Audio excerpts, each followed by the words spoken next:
Dans Lady vous écoute, aujourd'hui nous partons en voyage avec sur le plateau deux invités qui viennent nous parler de leur actualité, de leur engagement de femmes, de leur motivation, de leurs espoirs, de leur coup de gueule peut-être. Sait-on jamais? Le sujet s'intitule Haïti chérie, Afrique mon amour. Nous sommes en direct 01 45 55 76 87. Vous pouvez nous appeler pour participer à cette discussion. Et puis si la ligne est encombrée, Lady vous écoute @telesud.com, c'est l'adresse de notre calebasse électronique pour recevoir vos messages.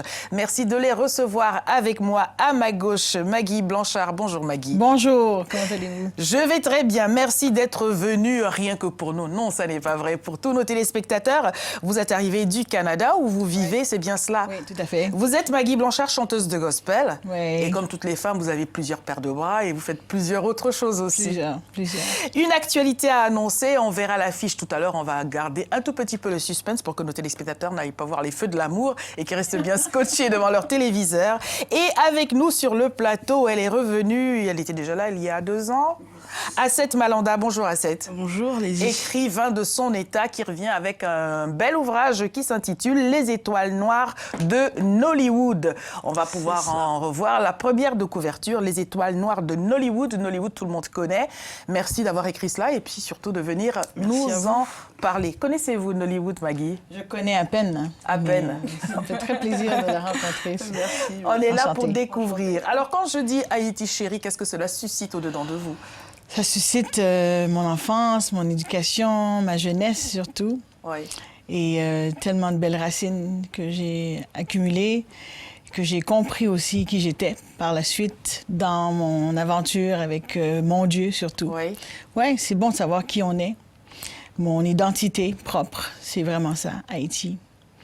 Et... Souvent, ce que vous avez à la main, c'est un micro. Mais si vous aviez une baguette magique, que feriez-vous pour Haïti aujourd'hui? Tout changerait. Tout? Non, pas tout, pas tout. Que feriez-vous? En priorité? En priorité? Oui. Écoutez, j'irai vers les miens, ce que je connais, les enfants, et j'irai changer le système, en tout cas, qu'on a oublié que les femmes ont beaucoup à voir dans l'éducation et beaucoup à voir dans ce qu'on a reçu, l'héritage qu'on a pour Haïti. Et d'ailleurs, je mettrai en position et comment on dit ça, freeze, je mettrai l'éducation, cette belle éducation qu'on a eue dans les pavanes, et je changerai la politique. Ah oui. Bon, allez, on ne va pas vous donner une baguette magique, hein. Parce que quand les femmes sont au pouvoir, ça prend des proportions que les hommes ne veulent pas ou ne peuvent pas nécessairement suivre. Au téléphone, notre première téléspectatrice, bonjour. Oui, bonjour Lady, bonjour à vos invités. Bonjour. Bonjour à Maggie Blanchard. Bah écoutez Lady, vous avez l'art de provoquer des émotions en nous, c'est pas possible. Parce que cette femme assise à côté là, je l'adore. Vous pouvez pas savoir, il n'y a pas un jour où je regarde pas sur les moteurs de recherche. Elle a une voix absolument, mais qui vous donne des frissons. Moi je la connaissais pas. C'est un ami évangéliste en Côte d'Ivoire qui me l'a fait découvrir. Eh bien, je peux vous dire, quand elle prie, on a envie de prier avec elle. Quand elle chante, on a envie de chanter avec elle. Quand elle parle, on l'écoute religieusement. Tout ce qu'elle dit, je vous assure qu'on prend ça comme absolument une parole d'évangile. Il n'y a pas d'autre Il y a un mot. témoignage qui me marque et qui va me marquer à vie. Je crois qu'elle était allée dans un voyage au Bénin où elle livrait un témoignage, où elle disait par où elle était passée en tant que femme, sa passion pour le Christ. Mais j'ai toujours les poils qui se dressent quand je l'écoute, cette femme, parler, chanter, prier. C'est absolument, non, mais je suis trop contente, Lady. Là, franchement, là, je sais plus quoi dire. Je sais plus quoi dire parce que jamais une personne qui, en phase comme ça avec la religion, moi, me touche autant. D'habitude, je vous assure que ça me laisse un peu de marbre, mais elle, elle a cette capacité à réveiller en nous des choses qu'on n'ignore pas. Je vais m'arrêter là parce que, voilà, l'émotion. Merci. Ah là là là là, on ne pleure pas. Eh ben, madame, alors, vous avez vu tout ce que vous faites? Sans rien dire déjà. Sans rien dire, sans rien Bon, dire. alors, Afrique, mon amour, c'est avec vous, Asset Malanda. Vous êtes écrivain. Connaissiez-vous Maggie Blanchard? Non, justement, je suis en train de Maintenant, découvrir en direct, vous savez voilà. ce qui vous attend. Vous avez entendu le témoignage au téléphone. Vous savez dans quoi nous sommes. Afrique, mon amour, qu'est-ce que cela suscite chez vous? Afrique, mon amour, tout simplement, voilà, mon enfance aussi, parce que je suis née sur le continent africain, au Congo-Brazzaville, Oui. exactement. Donc j'ai quitté mon pays à l'âge de 12 ans à cause de la guerre civile.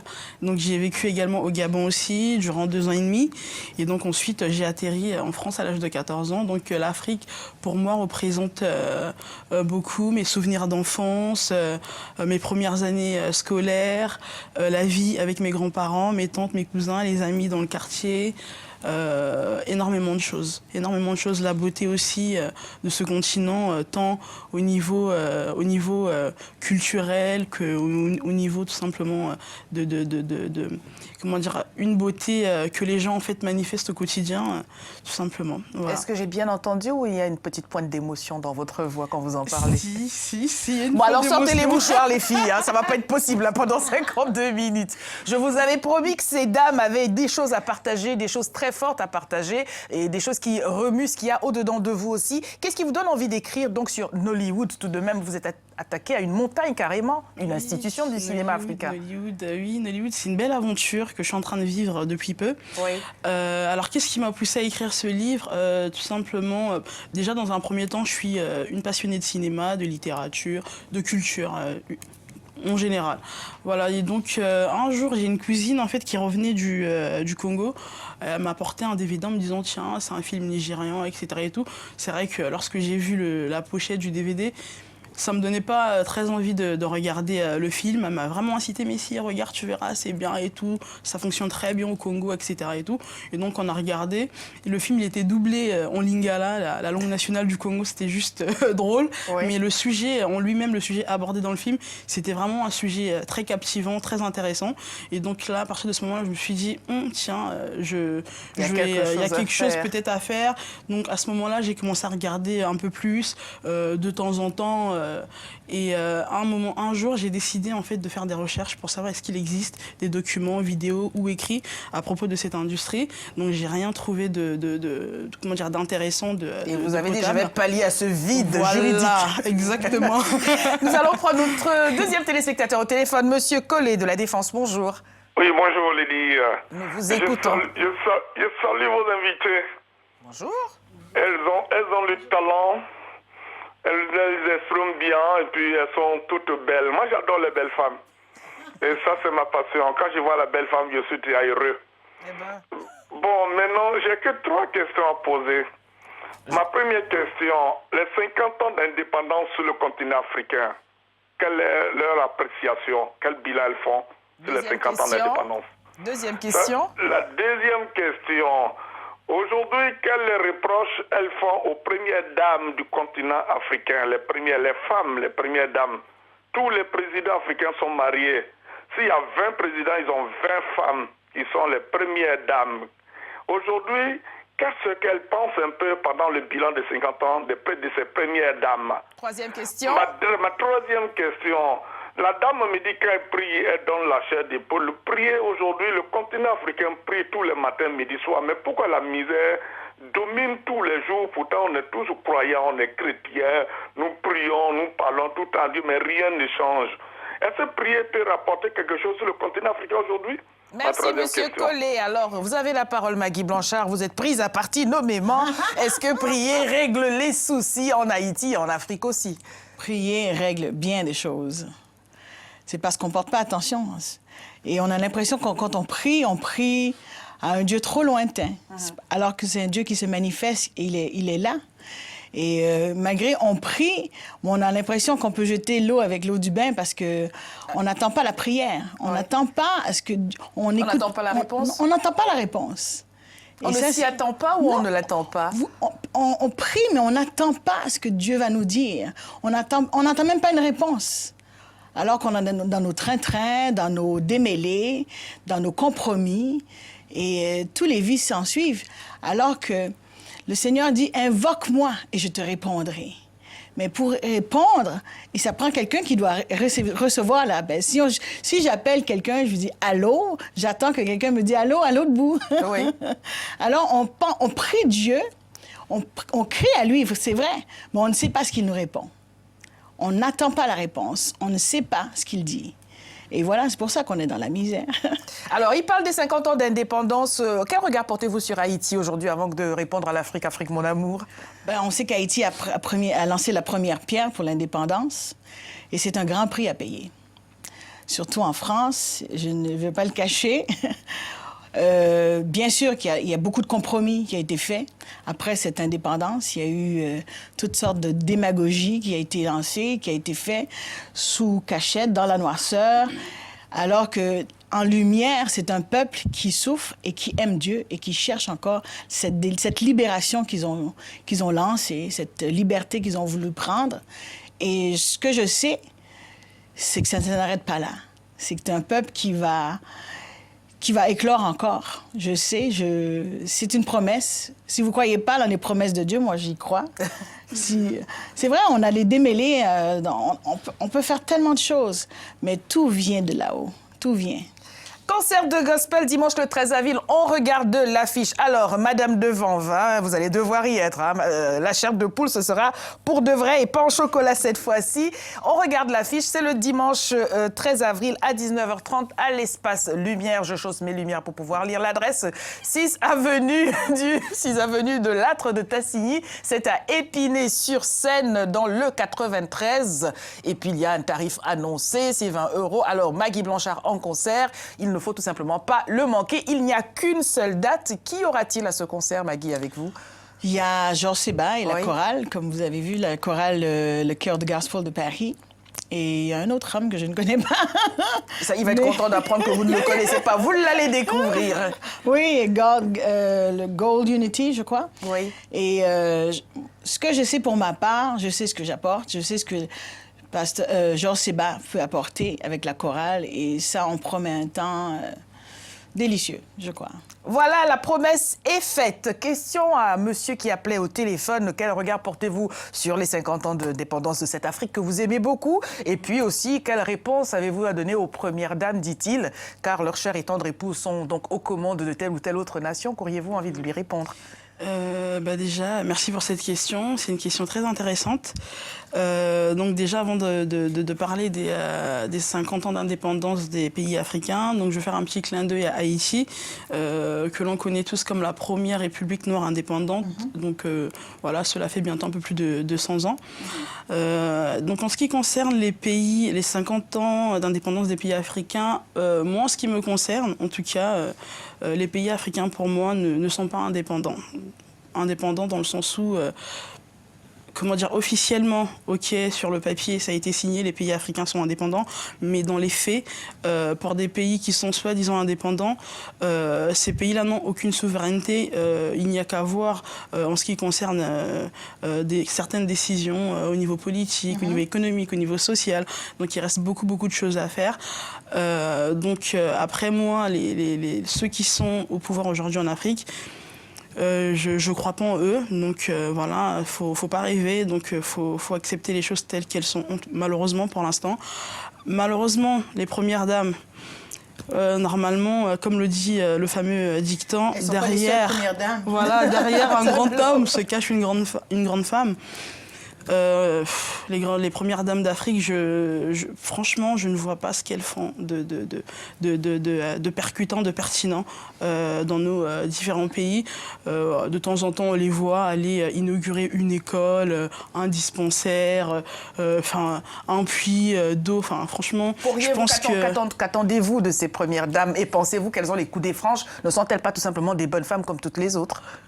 Oui, c'est vrai, ce sont de bonnes femmes comme toutes les autres, mais je pense que quand même le statut qu'elles ont en tant que première dame et en tant que femme, parce qu'une femme, moi je suis convaincue qu'une femme justement peut justement éduquer une nation, doit éduquer une nation. Et donc en tant que première dame, justement, elles doivent profiter de cette opportunité, de cette occasion, justement pour élever la société en aidant aussi leurs époux au quotidien dans leurs fonctions. Ont-elles les moyens de cette politique-là, justement? Parce que quand quelqu'un dit le chef ici, c'est moi et ça n'est pas toi. Je pense que lorsqu'on veut, on peut. Hein. Lorsqu'on veut, on peut. Donc, moi, je pense que voilà, ça les arrange peut-être bien de pas se confronter, entre guillemets, vis-à-vis de leur mari. Si on est première dame, je pense que c'est pour une raison valable. Ah non, mais on ne choisit pas de le devenir. Hein. On est la femme de son mari. S'il devient président de la République, mais on ne choisit pas de le devenir. On ne dit pas je m'en vais parce que je pourrais pas. Non, mais enfin, je pense que si, quand même, on le choisit parce qu'à un moment donné, lorsqu'on est avec un homme, on sait ce que fait l'homme au quotidien. Il est engagé en politique. Demain, il est appelé à être président. Et ça, on est conscient.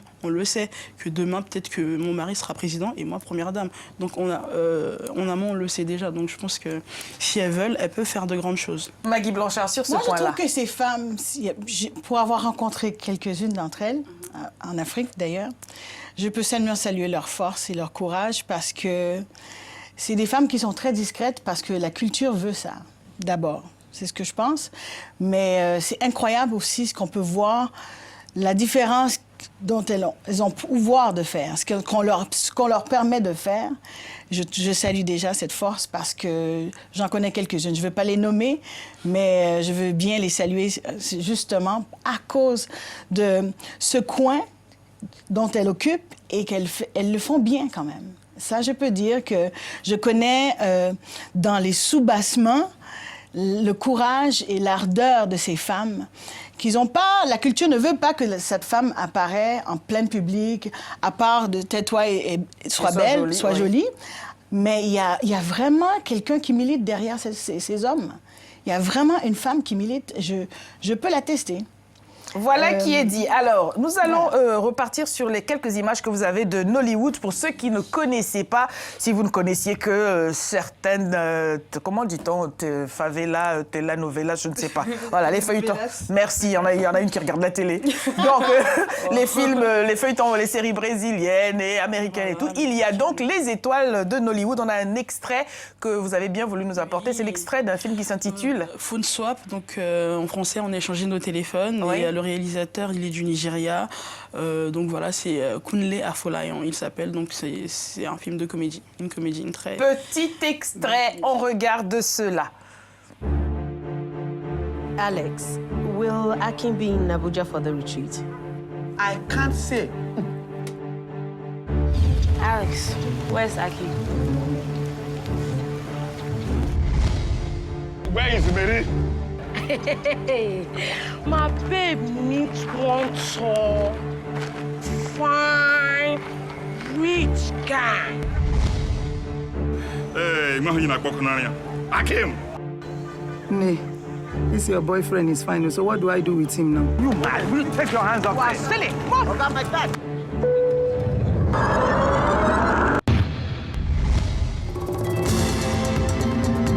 You swapped phone. Look, I want my phone back. Argue, Akim! Mary, you are finished. Sack your boss.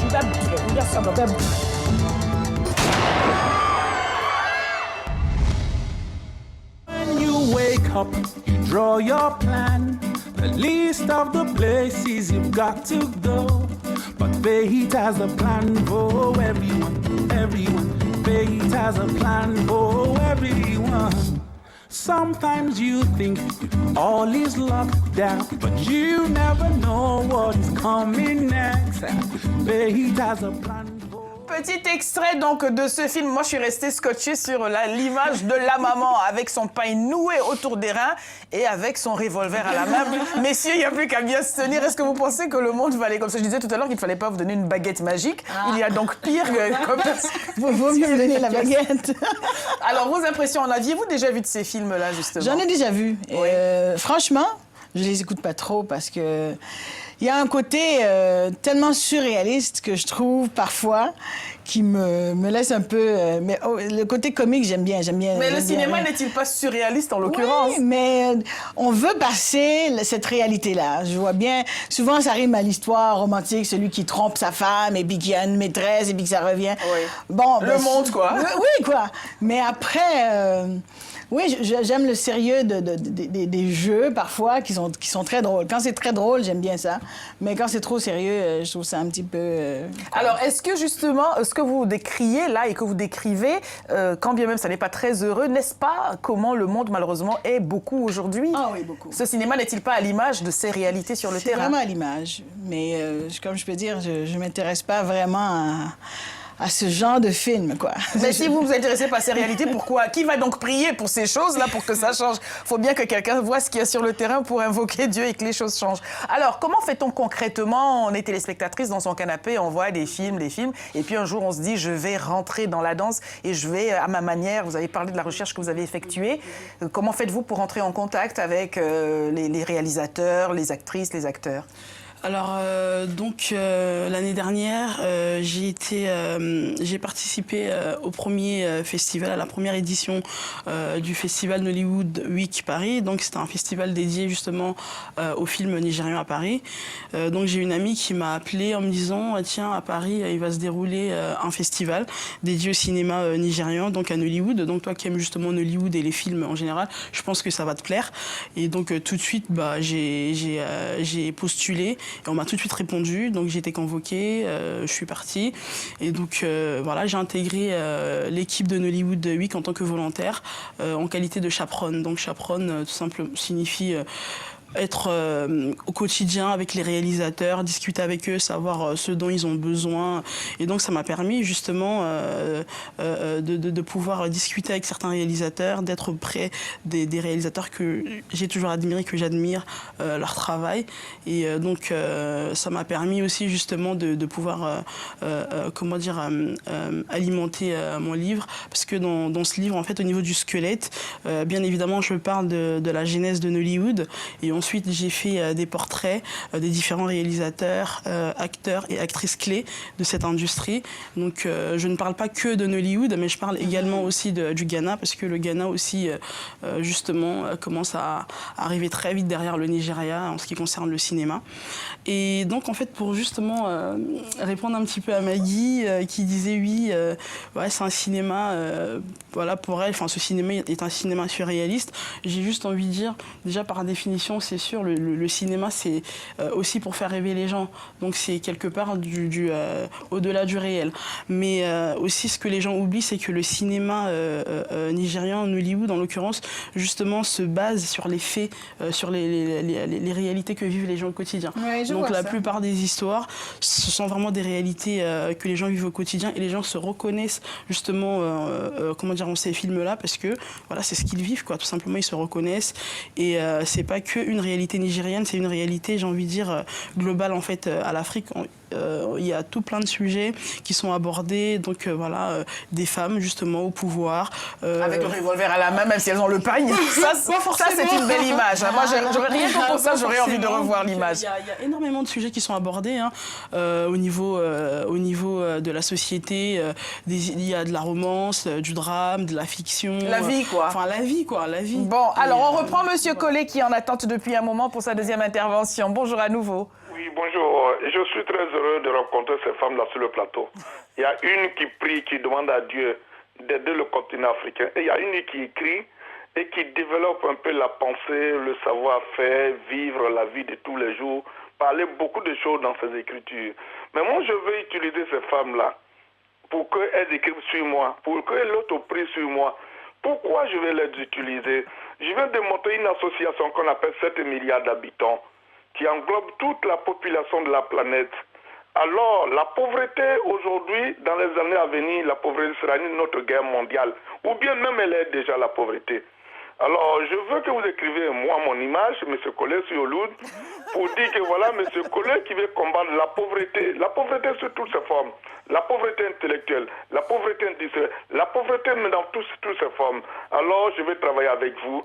vous serez les membres de mon association vous êtes pour qu'on recrutés. puisse l'avenir, surtout combattre la pauvreté. Merci Monsieur Collet. Alors là, on voit bien comment le monde fonctionne. Les hommes prennent des décisions, on ne demande pas aux dames si elles sont d'accord, et c'est comme ça et c'est pas autrement. La calebasse électronique vient de parler. Il y en a au moins une qui suit attentivement, c'est Mectide Leca. Attention à la date. En effet, Lady, vous annoncez le concert pour le dimanche 13. Non, on va regarder l'affiche. Merci pour la remarque, c'est vrai. C'est en effet le samedi 12 avril. Le samedi 12 avril, comme le dit l'affiche. Merci de refaire l'annonce si possible. Alors, on va mettre un très gros plan que tout le monde note bien, le lieu, la date et tout. Et merci de nous féliciter. L'émission est passionnante une fois de plus. Ah, merci à vous. Donc, rendez-vous samedi, je vais y arriver, samedi 12 avril, comme c'est marqué sur l'affiche qui s'affiche, c'est le cas de le dire, sous vos yeux émerveillés. Et ça n'est pas surréaliste, hein, c'est pas du cinéma, c'est pour de vrai. Maggie Blanchard sera en concert à l'Espace Lumière à 19h30. Il y aura Georges Seba, il y aura d'autres artistes aussi. C'est aussi avenue de Lattre de Tassigny dans le 93 à Épinay-sur-Seine. Voilà qui est dit, on vous remonte l'affiche avant la fin de cette émission. Vous êtes engagé en faveur des enfants en Haïti? Oui. Alors, c'est un grand combat. C'est combattre la misère. Hein, oui. Et c'est spécial de voir sur un gros plan à quel point les enfants, je trouve encore dans la culture noire, que les enfants sont encore mis à l'écart. C'est quelque chose que j'ai ressenti dans ma tendre enfance. qu'aviez-vous envie de faire et que n'aviez-vous pas le droit de faire parce que vous étiez enfant? J'avais pas le droit de dire tout haut ce que je pensais à un adulte. Ce qui est un tout petit peu normal. Oui, mais tu sais, l'idée de ne pas regarder la personne dans les yeux et lui dire « je suis fâchée, là, tu m'as frappé pour rien », quoi. Ouais. Des trucs comme ça, mais ce que je remarque, c'est qu'il y a une pauvreté qui est encore très cachée, c'est l'esclavage des enfants, enfantines. C'est encore très permise encore en Haïti. Et ça, c'est exécrable parce qu'un enfant a le droit de vivre, il a le droit d'avoir un parent, même si ce n'est pas son vrai parent, il a le droit d'être reconnu pour ce qu'il est. Et ça existe énormément. J'ai regardé un petit peu, j'ai jeté un coup d'œil en Afrique, mais je n'ai pas voulu voir parce que je me suis dit, ce combat-là en Haïti, il est tellement flagrant que chaque maison a pratiquement un enfant esclave. Et cet enfant, il n'appartient à personne. Et ça, c'est malheureux. Et je me suis vue souvent en train de donner tout ce que j'avais à un enfant que je connaissais même pas, parce que je suis passée dans le quartier où j'étais dans le voisinage, et puis je vois l'enfant qui dort sur des haillons et qui n'a absolument rien. Et tout ce qu'il fait dans la journée, c'est d'essayer de plaire à quelqu'un qui lui dit « Va faire ci, où es-tu? Reviens là. » Et il n'a même pas le droit de manger un bon plat de riz, là. Qui est devenu le mets international. Tu savais ce que je veux dire? Alors que c'est presque... c'est pas permis, quoi. Alors, cet enfant, je me dis, il a droit à comme tout le monde, et c'est quelque chose que j'aimerais bien... je regarde de plus près encore, savoir qu'est-ce que je vais faire. Attention, c'est comme ça qu'on devient chef d'État, et après, vous savez ce qui vous attend comme critique. Hein? Nous reprenons, madame, devant vos téléphones. Bonjour à nouveau. Oui, bonjour, Lydie. Oui, je rebondis sur les propos de Maggie Blanchard. Effectivement, j'ai découvert le sort des enfants haïtiens lors d'un reportage où on les appelait les restes avec. Et c'est là que j'ai vu qu'ils étaient traités en esclavage. Alors, ils peuvent soit être confiés à des membres de leur propre famille ou à des gens qu'ils ne connaissaient pas. Et c'est là que j'ai découvert qu'il y avait une toute autre conception en Haïti du rôle de l'enfant, quoi. Parce qu'ils se disent qu'à partir du moment où l'enfant, on ne l'a pas mis au monde, on peut en disposer comme on veut. Il effectue les tâches ménagères du soir au matin, il n'est pas scolarisé, il vit dans des conditions absolument indescriptibles. Et toute la société a l'air de tolérer ça, parce que je crois que c'est comme ça dans la conception. Je vais revenir sur le cinéma de Nollywood. Oui. Bon, moi, j'arrive pas à comprendre le peu d'intérêt que les Africains ont pour ce cinéma, parce qu'ils ne s'y intéressent pas. Moi, j'ai essayé de regarder les films, mais je dois dire que j'ai du mal à comprendre les scénarios, qui sont souvent décousus. Et puis moi, j'ai un souci avec le doublage, parce que comme c'est traduit, Je crois qu'il y a un vrai travail de doublage à faire parce que c'est pas pareil. Quand vous regardez le film sous-titré et puis doublé, je peux vous dire que c'est deux choses différentes. Donc voilà, c'est ce que je voulais rajouter. Et avant de terminer, excusez-moi Lydie, est-ce que c'est possible que Maggie fasse un tout petit bout de Libéré avant qu'elle quitte le plateau? Voilà, merci. Attendez, ne partez pas. On va faire quelque chose de bien mieux ce que vous voulez. Ça, c'était prévu, mais on va faire ce qui n'était pas prévu. Est-ce que c'est possible d'offrir une invitation à la personne qui a appelé en premier dans cette émission, c'est-à-dire Madame au téléphone? Bien sûr. Voilà, vous êtes contente? Merci beaucoup, Lydie. Merci infiniment. Voilà. Alors, oui, on a les coordonnées. Elle va nous envoyer un mail.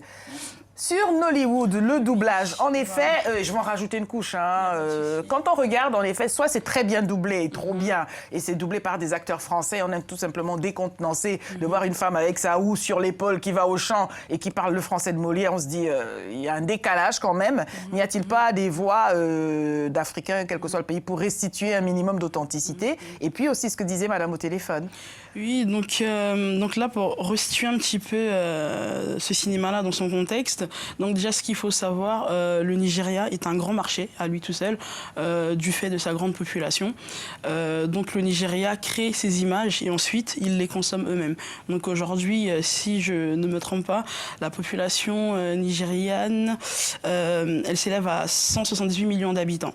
Et donc, les films sont produits pas seulement en anglais, ils sont produits également en Yoruba, en Hausa, en Igbo. Donc il y a déjà, au niveau local, il y a un marché énorme et aussi au niveau de la diaspora, donc dans les pays anglo-saxons. Donc ceux de la diaspora consomment ces films en version originale. Maintenant, en ce qui concerne l'Afrique francophone, les films sont également consommés, mais comme je le disais tout à l'heure, les films, malheureusement, sont doublés par des gens qui ont des vidéoclubs de quartier qui le font maladroitement. C'est pas quelque chose d'institutionnalisé. Donc ça, après, malheureusement, pour l'instant, il faut que ce soit justement au niveau aussi, des institutions, au niveau culturel, qui prennent justement le cinéma africain en charge à ce niveau-là. Mais pour l'heure, ce sont vraiment des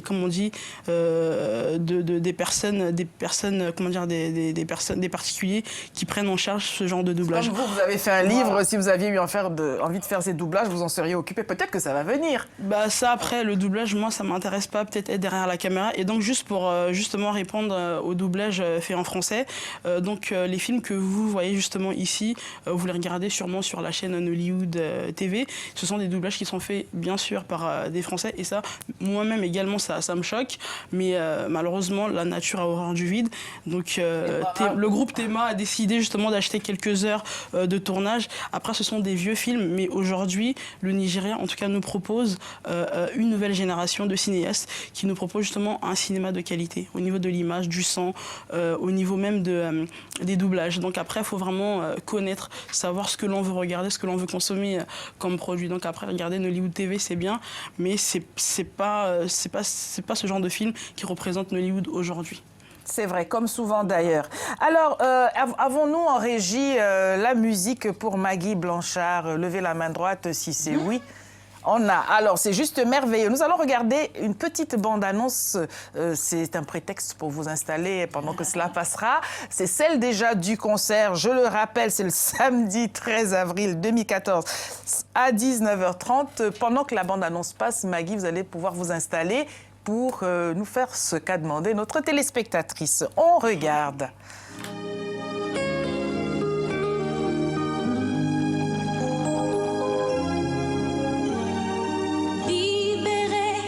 Oui, je suis libérée.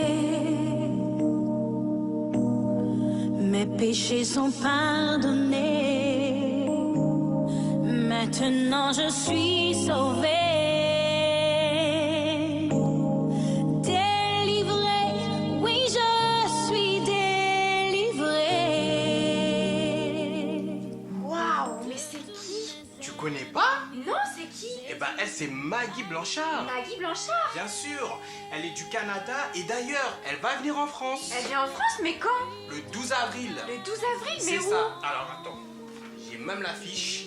C'est à l'Espace Lumière. C'est où l'espace À ne lumière? pas manquer, Épinay-sur-Seine. Épinay-sur-Seine. Et C'est c'est à ça. partir de quelle heure? 19h30. 19h30, Épinay-sur-Seine et C'est espace bien ça. lumière.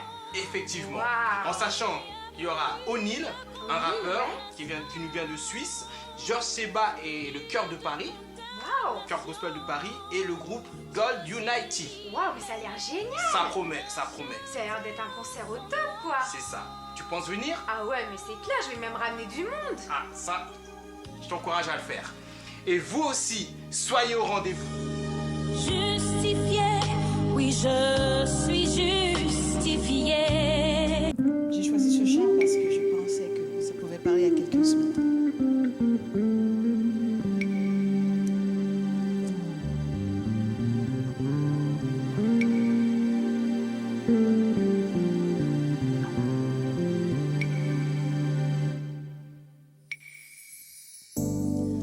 Depuis trop longtemps, tu souffres en ton cœur d'une profonde solitude.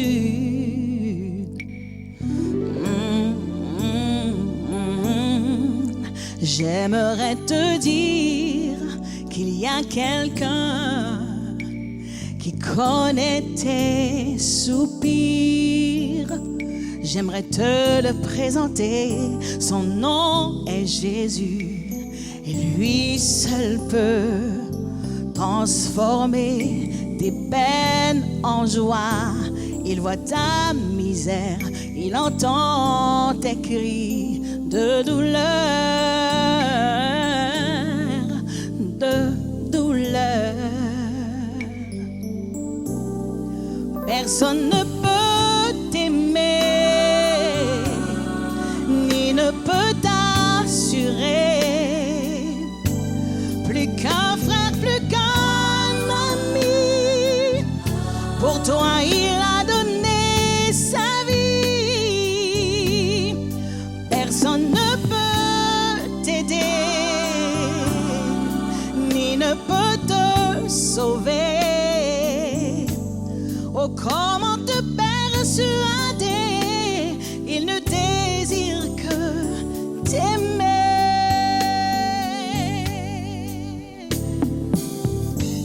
Si ton lendemain est incertain, tu voudrais changer ton destin.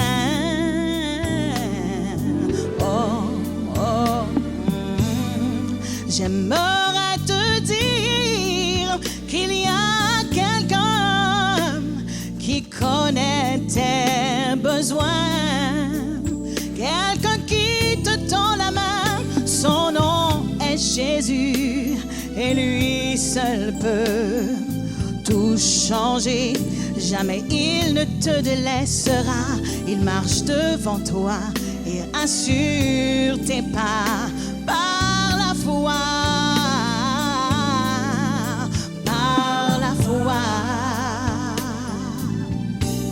Non, personne ne peut t'aimer, ni ne peut t'assurer,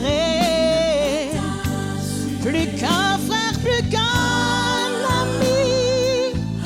Pour toi il a donné sa vie. Personne ne peut t'aider, ni ne peut te sauver. Mais comment te persuader? Il ne désire que t'aimer. Entends-tu au fond de ton cœur, oui, sa voix qui t'appelle? Il dit viens tel que tu es.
plus qu'un frère, ton ami. Oh, viens, viens, tel que tu es. Oh, viens, viens, tel que tu es. Oh, ah, il entend tes pleurs. Viens, tel que tu es.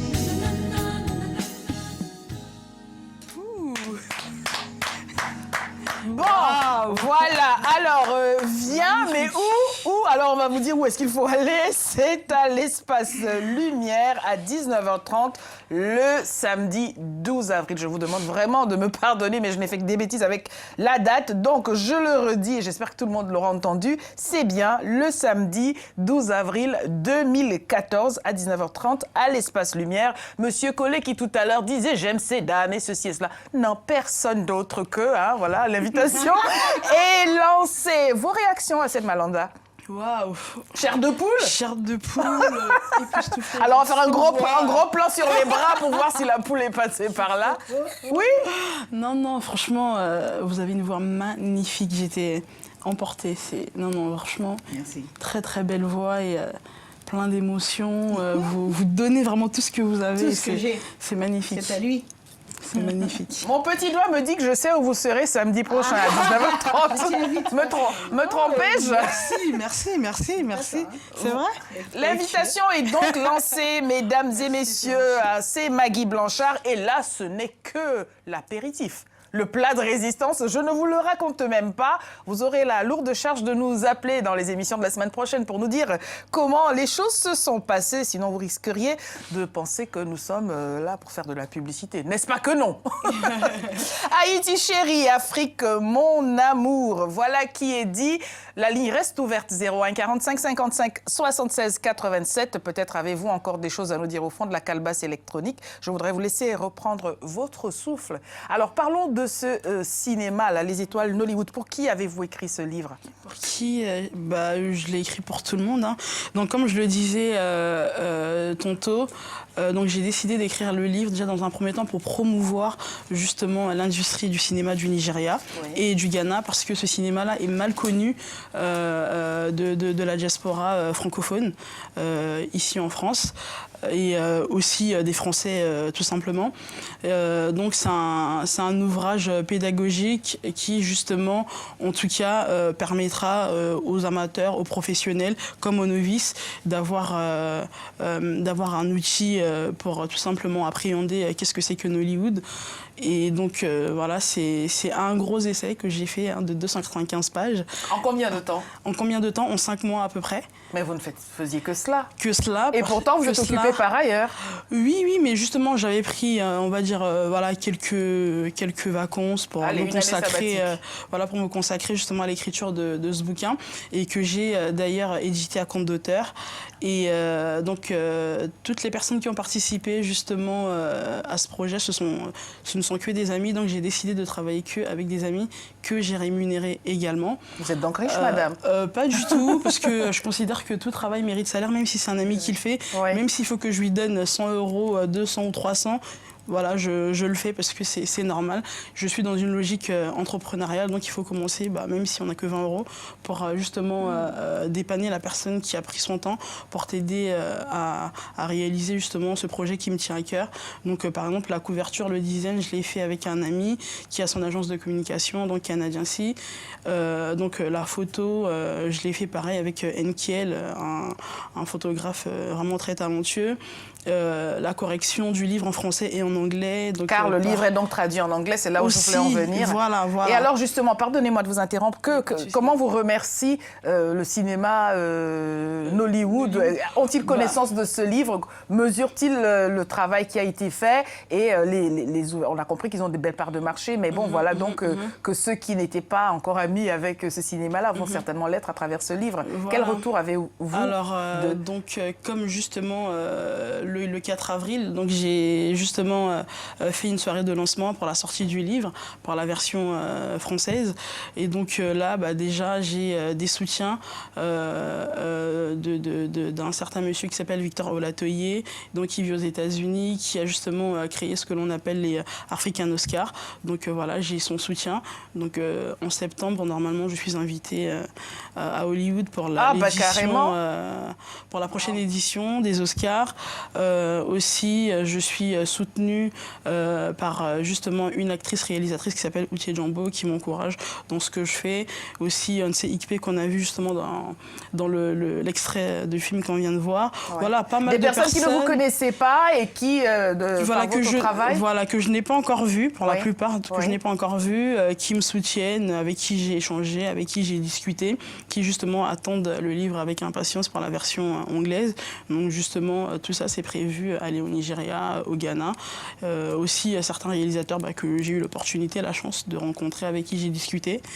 Et aussi, un petit clin d'œil justement à mes amis qui sont actuellement au Nigeria, avec qui je l'ai coproduit, donc Yankee Project, donc Kudu Sonic Eku et Ajarat. Donc c'est un couple nigérien avec qui j'ai collaboré sur la production du bouquin. Où peut-on trouver le livre aujourd'hui, Asset? Alors le livre aujourd'hui, donc justement, je suis en négociation avec, pas négociation, tout simplement, on n'a pas encore finalisé l'ouverture du compte avec la Fnac.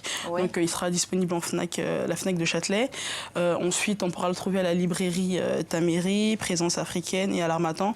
Mais pour l'instant, les personnes peuvent me contacter par mon adresse email déjà dans un premier temps. Donc c'est Asset Malanda tout collé, Asset A-S-E-T. Comme votre nom affiché. Voilà, oui, Malanda, @gmail.com. Donc déjà dans un premier temps. Et pour les gens qui vivent au Canada, qui ne peuvent pas courir les librairies, il faut quand même qu'ils le gagnent sur le plateau, qu'elles ne soient pas venues pour rien. Et c'est pour vous réconcilier avec ce cinéma-là que vous allez désormais appréhender d'une toute autre manière. Non?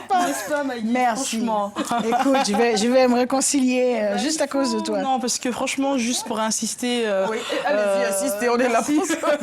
Juste pour insister, parce que voilà, c'est vraiment un projet qui me tient à cœur. Et pour moi, c'est vraiment une analyse subjective que j'assume totalement. Donc c'est vraiment, comme je le disais tout à l'heure, c'est vraiment une industrie qui mérite d'être connue parce que c'est vraiment une jeunesse qui est en train de porter en tout cas cette entreprise qui est Nollywood. Donc ce qui me fait plaisir également, c'est qu'on retrouve énormément de jeunes femmes dans l'industrie qui sont justement réalisatrices, productrices, qui sont vraiment aux commandes. Elles ne sont pas qu'actrices, quoi, vous voyez. Donc, elles ne sont pas que jolies. Voilà, exactement. Alors cela me fait penser à quelqu'un. Je pense fortement à quelqu'un lorsque vous parliez de tout cela. Est-ce que la régie peut lui demander de descendre? C'est Anne Lao, qui est dans le cinéma. On est à la télévision, mais les gens qui sont dans le cinéma, qui a une jeune femme comme vous, qui a très à cœur la réalité du cinéma sur le continent.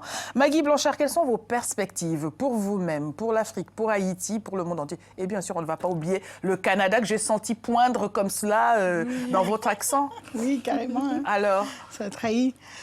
Perspective, c'est que je continuerai à faire ce que je fais. C'est-à-dire, je suis d'abord quelqu'un qui est engagé pour le royaume de Dieu. Et c'est un royaume qui est invisible, mais qui est réellement là, et dont je fais partie parmi des centaines de milliers de gens qui ont des causes à défendre. Je défendrai mes causes et je resterai fidèle, comme je dis toujours, à mes racines, parce que c'est celle-là que je connais. J'ai été stupéfait quand je suis allée aussi au Bénin. C'est comme si je retournais à la terre natale. Ouais. Ça a été un effet bombe dans ma vie parce que je venais de perdre les êtres les plus chers de ma vie, mes parents. Et quand je suis arrivée là-bas au Bénin, ça m'a réconciliée avec qui j'étais aussi. Parce qu'on perd un peu nos repères. Hein. Quand on perd nos parents, on a l'impression d'être orphelin. Vous ne l'êtes plus. En plus, le réalisateur sait de quoi vous parlez. Il va vous faire maintenant de très beaux plans, rien que pour ce que vous venez de dire, parce que le Bénin, il le porte dans son cœur aussi, n'est-ce pas, Valério? Et donc, qu'auriez-vous envie de faire Allez, on vous redonne la baguette magique. On n'a plus peur maintenant. La baguette. Et la baguette, je changerai les cœurs. Oui. Je sensibiliserai les cœurs. Voilà. Vraiment, c'est le cœur de l'homme qui doit être changé. afin que tout ça se transforme en beauté, pas vrai? Parce que quelqu'un qui est passionné comme elle, comme vous, et on trouve des raisons, tout tracé dans notre cœur, on trouve des raisons, tout fait déjà. Et c'est cette passion c'est ce cœur passionné qui va apporter du changement dans tout. Quel message voudriez-vous adresser en créole haïtien à nos Haïtiens de la diaspora pour qu'ils se sentent transportés là-bas? On avait promis un voyage en prenant l'antenne tout d'un coup. Qu'avez-vous à leur dire? Écoutez, je suis très sensible sur ce point-là, je peux dire. Il ne faut pas me pousser. Mais ce sont des grands travailleurs. C'est des gens qui bossent. On avait dit en créole, n'est-ce pas? En créole? Eh bien, pas la guerre sur gain, pas la guerre morceau, pas la guerre bon Dieu, qui a changé toute bagaille pour dans la vie. Traduction pour ceux qui s'accrochaient, pour comprendre. Ah ben c'est ça, c'est un peu ça. Faut pas laisser tomber le bon Dieu. Faut pas lâcher les morceaux. Faut pas lâcher. Parce que si on relâche qui on est, si on relâche dans la... Et on a un côté très négatif, les Haïtiens. C'est-à-dire que le langage, ce qu'on prononce peut nous affecter aussi. Alors, dans le positif, restez positif. Voilà qui est dit. On regarde l'affiche pour finir. L'émission est terminée elle aussi. Donc rendez-vous, mesdames et messieurs, samedi le 12 avril 2014 à 19h30 à l'Espace Lumière. C'est dans le 93. Merci beaucoup, Maggie Blanchard, d'être venue. Merci beaucoup à vous, Asset Malanda. Rendez-vous dans notre programme prochain. Et d'ici là, portez-vous bien. À demain.